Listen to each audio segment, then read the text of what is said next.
सौंदर्य केवळ डोळ्यात नसतं, ते असतं दागिन्यांमध्येही. सोने, चांदी, हिरे आणि त्यावर तुमचं नाव कोरणारं एक विश्वासाचं नाव म्हणजेच संगमनेर येथील ओम मयूर ज्वेलर्स. पिढ्यानपिढ्यांचा वारसा असलेले दागिने आधुनिक डिझाईन सोबत आता तुमच्या जवळ. लग्नकार्य असो, सण असो वा खास क्षण, ओम मयूर ज्वेलर्स मध्ये मिळेल प्रत्येक प्रसंगासाठी खास दागिने, खास तुमच्यासाठी. ओम मयूर ज्वेलर्स म्हणजे तुमच्या सौंदर्याचा हक्काचा दागिना. सुवर्ण बस्त्यासाठी आता कशाला नाशिक पुणे, संगमनेर मध्येच आहे आता नवनवीन दागिने. आजच भेट द्या ओम मयूर ज्वेलर्स, अशोक चौक, संगमनेर, जिल्हा अहिल्यानगर. संपर्क 9372 012 044. दिल्लीतील जंतर मंतर येथे 20 जुलैला विद्यार्थ्यांवर झालेल्या पोलीस लाठीचार्जच्या निषेधार्थ वंचित बहुजन आघाडीचे राष्ट्रीय अध्यक्ष प्रकाश आंबेडकर यांनी महाराष्ट्र बंदची हाक दिली होती, तर तिला राहुरी तालुक्यामध्ये उत्स्फूर्त प्रतिसाद मिळाला. आज राहुरी शहरामधील व्यापाऱ्यांनी स्वयंस्फूर्तीनं 100% बंद पाळत आंदोलनाला पाठिंबा दर्शवला.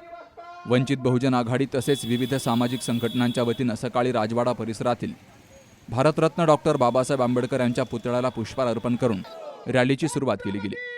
त्यानंतर लक्ष्मीनगर येथील लोकशाहीर अण्णाभाऊ साठे यांच्या पुतळ्याला पुष्पहार अर्पण करून अभिवादन केलं गेलं. नंतर कार्यकर्त्यांनी मोटारसायकल रॅलीद्वारे राहुरी शहरातून फेरी काढली. शनी चौक येथील संविधान स्तंभाला अभिवादन करून सभा घेतली गेली. यावेळी विविध वक्त्यांनी दिल्लीतील जंतर मंतर येथे विद्यार्थ्यांवर झालेल्या लाठीचार्जचा तीव्र निषेध केला. तर या घटनेची जबाबदारी स्वीकारून पंतप्रधान नरेंद्र मोदी यांनी राजीनामा द्यावा अशी ही मागणी आंदोलनकर्त्यांनी केली आहे. 23 जुलै रोजी श्रद्धेय प्रकाश आंबेडकर साहेब, वंचित बहुजन आघाडी राष्ट्रीय अध्यक्ष यांनी संपूर्ण महाराष्ट्राला आव्हान केलं होतं की दिल्लीला जंतर मंतरवर जो विद्यार्थ्यांवर लाठीचार्ज झाला, दुसरा अश्रूंच्या धुरा त्या ठिकाणी केल्या, दगडांनी त्या ठिकाणी मारण्यात आलं. पोलीस प्रशासनाने अत्यंत निर्दयपणे या विद्यार्थ्यांवर हल्ला केला. या हल्ल्याच्या निषेधार्थ या ठिकाणी राहुरी 23 तारखेला बंद न ठेवता, त्या 23 तारखेला बंद न ठेवण्याचं कारण मागच्या गुरुवारी या ठिकाणी पांडुरंगांची पालखी आली होती आणि त्यामुळे ते गुरुवारी बंद होतं. त्यानंतर आम्ही कालच्या गुरुवारी बंद न ठेवता आज शुक्रवारी बंद ठेवलं आणि या बंदला व्यापाऱ्यांनी, शेतकऱ्यांनी, कष्टकऱ्यांनी मोठ्या प्रमाणात प्रतिसाद दिला, म्हणून त्यांचे या ठिकाणी मी आभार मानतो. आणि तसेच या राहुरी तालुक्यामध्ये वंचित बहुजन आघाडीच्या वतीने हा बंद पुकारला. वंचित बहुजन आघाडीच्या सर्व कार्यकर्त्यांचे आभार मानतो आणि सर्व संघटनांचे देखील आभार मानतो. कारण हा जो दिल्ली जंतर मंतर मैदानावर जो विद्यार्थ्यांवर हल्ला झाला, हा अत्यंत काळीमा फासण्यासारखा हल्ला आहे. कारण विद्यार्थी या देशाचं उद्याचं भविष्य घडवणार आहेत. त्या ठिकाणी जर आपण विद्यार्थिनींना पाहिलं, पोलीस प्रशासनाने कशा पद्धतीने दांडे मारले, त्या ठिकाणी दगड कशा पद्धतीने मारण्यात आले, त्या ठिकाणी पोलीस प्रशासनाने विद्यार्थ्यांना कशा पद्धतीने वरताड करून, मुलींची वरताड असेल, तिथल्या आपल्या विद्यार्थ्यांची अत्यंत निर्गुणपणे मारहाण केली. म्हणून मी या ठिकाणी आमचा निषेध करण्यासाठी हा बंद होता आणि हा बंद पूर्णतः यशस्वी झाला. त्याबद्दल मी सर्व व्यापारी संघटनेचे, सर्व कार्यकर्त्यांचे, वंचित बहुजन आघाडीचे सर्व पदाधिकाऱ्यांचे आभार मानतो. गेल्या 26 दिवसापासून विद्यार्थ्यांचं दिल्ली इथं जे आंदोलन चालू आहे, त्या आंदोलनामध्ये भाजप सरकारने विद्यार्थी असन, विद्यार्थिनी असन, अल्पवयीन मुली होत्या, त्या मुलींचे इतके बेकार हाल केले, ज्याने त्या ठिकाणी काठ्यांनी हाणलं, मारलं, कपडे फाडले, छाताडावर बसले. तर गेल्या 26 दिवसापासून हे आंदोलन चालू. हे भाजप सरकारला अजून सुद्धा जागे आहे ना. 26 दिवसात या भाजप सरकारने भाडुत्री गुंडे RSSचे आणले आणि त्या ठिकाणी विद्यार्थ्यांवर अमानुषपणे हारमार केली. तर मी भाजप सरकारचा निषेध करतो. कारण या सरकारला तोडाफोडा राज्य करा अशी नीती वापरायची. समाजात वाद निर्माण करून कुणी एक भाऊ राहून नाही द्यायचा अशी परिस्थिती या सरकारने केली. तरी मी या सरकारला, या मोदीला, या फडणवीसला सांगतो, जी दिल्लीमध्ये परिस्थिती झाली, यांनी मेट्रो स्टेशन बंद केले. सगळे दिल्लीतले टोटल जो मेट्रो स्टेशन आहे त्या विद्यार्थ्यांना जाणे येण्याची गैरसोय केली. मुंबईमधले मेट्रो स्टेशन बंद केले भाजप सरकारने. या ठिकाणी सर्व समाजातील, सर्व पक्षातील लोक या ठिकाणी मोदी सरकारच्या विरोधात येऊन हे सरकार बदललं पाहिजे अशी भावना या ठिकाणी देशामध्ये निर्माण झालेली आहे.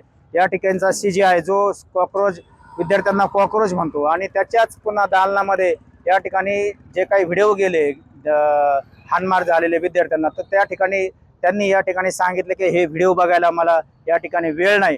म्हणजे अशी परिस्थिती या देशामध्ये तयार झालेली आहे. देशाच्या 4ही पिलरवर RSSचे, भाजपचे या ठिकाणी गुंड प्रवृत्तीचे माणसं बसलेले आहेत. निवडणूक आयोग असेल किंवा सुप्रीम कोर्ट असेल मीडिया असेल हे सगळे विकली गेलेले आहे. आता फक्त ह्या देशाचं जर काहीतरी चांगलं करायचं असेल तर हे जनतेच्या हातामध्ये आहे आणि त्याच्यामुळे हे आंदोलन हे जनतेने हातात घेतलेलं आहे. संपूर्ण देशामध्ये यांच्या विरोधात वातावरण तयार झालेले आहे. आपल्या नगर जिल्ह्यामध्ये सुद्धा रविराज साबळे पाटील हा जो काही युवकांचा आवाज आहे त्याला सुद्धा या ठिकाणी महाराष्ट्र सरकारने देवेंद्र फडणवीसनी कालही अटक केली होती. आजही सकाळी जाऊन त्याला पुन्हा या ठिकाणी पोलिसांनी उचलून पोलीस स्टेशनला आणलेलं आहे. त्याचा मी निषेध करतो पोलिसांचा, या देवेंद्र फडणवीस सरकारचा, या मोदी सरकारचा आणि रविराज साबळे पाटलांना या ठिकाणी सोडलं पाहिजेत यासाठी शासनाला या ठिकाणी विनंती करतो. या आंदोलनात वंचितचे बाळासाहेब जाधव, जिल्हा संपर्क प्रमुख पिंटू नाना साळवे, जिल्हा प्रवक्ते अनिल जाधव, शहराध्यक्ष ऋषिकेश साळवे, तालुका उपाध्यक्ष गणेश पवार, संपर्क प्रमुख नागेश जाधव यांच्यासह रिपब्लिकन पार्टी ऑफ इंडियाचे तालुका अध्यक्ष विलास साळवे, शिरीष गायकवाड, आदिवासी संघर्ष सेनेचे नामदेव पवार, विरोधी गटनेते अरुण साळवे, बाबा साठे, सचिन साळवे, इम्रान देशमुख, नंदू शिंदे, निलेश जगधने, अणुसंगम शिंदे, दादू साळवे यांनी सहभाग घेतला. तर वंचित बहुजन आघाडीचे पदाधिकारी, कार्यकर्ते, विविध सामाजिक संघटनांचे प्रतिनिधी मोठ्या संख्येनं हजर होते. दुपारपर्यंत शहरातील व्यापारी प्रतिष्ठानं बंद राहिल्यामुळं शहरात कडकडीत बंदचं चित्र पाहायला मिळालं. तर संविधानाचं वाचन करून रॅलीची समाप्ती झाली. सुहास जाधवसह Sharad Pacharne, C news Marathi, Rahuri. Doctor Pawase अर्धांगवायू पुनर्वसन आणि निसर्गोपचार केंद्र. निसर्गरम्य आणि प्रदूषणमुक्त वातावरणात 20 कॉटचे उत्तम मशिनरी आणि सर्व सुविधा उपलब्ध असलेले सुसज्ज निसर्गोपचार केंद्र. अर्धांगवायू, मान, पाठ, कंबर आणि सांधेदुखी, हातापायांना मुंग्या येणं, टाचदुखी, चेहऱ्याचा पॅरालिसिस, ॲक्युपंक्चर, फिजिओथेरपी, जलचिकित्सा, बाष्पचिकित्सा, योग चिकित्सा, मालिश चिकित्सा, चुंबक चिकित्सा, आहार चिकित्सा आणि माती चिकित्सा. संपर्क डॉक्टर रमेश पावसे, ठिकाण हिवरगाव पावसा, रायतेवाडी रोड, तालुका संगमनेर. संपर्क 9623 25 67 22.